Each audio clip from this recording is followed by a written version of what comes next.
അപ്പോൾ ഇതാണ് നമ്മുടെ ബീഫ് ചോറിന് ആവശ്യമായ ബീഫ് തയ്യാറാക്കാനുള്ള മസാലക്കൂട്ട്. ഈ കൂട്ടിൽ തയ്യാറാക്കി നോക്കുക ഒരിക്കലെങ്കിലും, നല്ല ടേസ്റ്റാണ്. അപ്പോൾ ഇത് ഇത്രയും ഞാൻ എന്ത് ചെയ്തു, ഒരു മിക്സിയുടെ ചെറിയ ജാറിൽ ചേർത്ത് കൊടുത്തു. ഇതിനെ ഇനി നമുക്ക് നല്ലതുപോലെ ഒന്ന് അടിച്ചെടുക്കണം. അപ്പോൾ ഇത് അടിച്ചെടുത്തപ്പോൾ ഇതാ കണ്ടല്ല, ഇതുപോലെ ആയിരിപ്പുണ്ട്. ഈ മസാല ചേർത്ത് നമുക്ക് ബീഫ് ഒന്ന് പുരട്ടിയെടുക്കണം. അപ്പോൾ കഴുകി വൃത്തിയാക്കി വെച്ചിരിക്കുന്ന ബീഫ് നമുക്ക് ഇതിലോട്ട് ചേർത്ത് കൊടുക്കാം.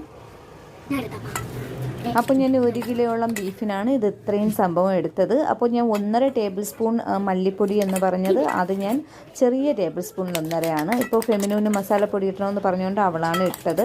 അപ്പോൾ ഇത് ഇത്ര പൊടിയും നമുക്ക് ഇതിലോട്ട് ചേർത്ത് കൊടുക്കണം. നമ്മൾ ഈ 1 കിലോ ബീഫിനാണ് ഇത് ഇത്രയും സാധനം ചേർത്തിരിക്കുന്നത്. അപ്പോൾ ഇത് ഇത്രയും ചേർത്തിട്ട് കുറച്ച് ഉപ്പ് കൂടി ചേർത്ത് കൊടുക്കാം. മസാലപ്പൊടി ചേർത്തു, ഉപ്പ് ചേർത്തു. ഇനി ഒരു പകുതി നാരങ്ങ നല്ലതുപോലെ പിഴിഞ്ഞ് ചേർത്ത് കൊടുക്കുക. നാരങ്ങ ഇല്ലെങ്കിൽ വിനീഗർ എടുക്കുക. അപ്പോൾ ഇത് ഇത്രയും ചേർത്തതിന് ശേഷം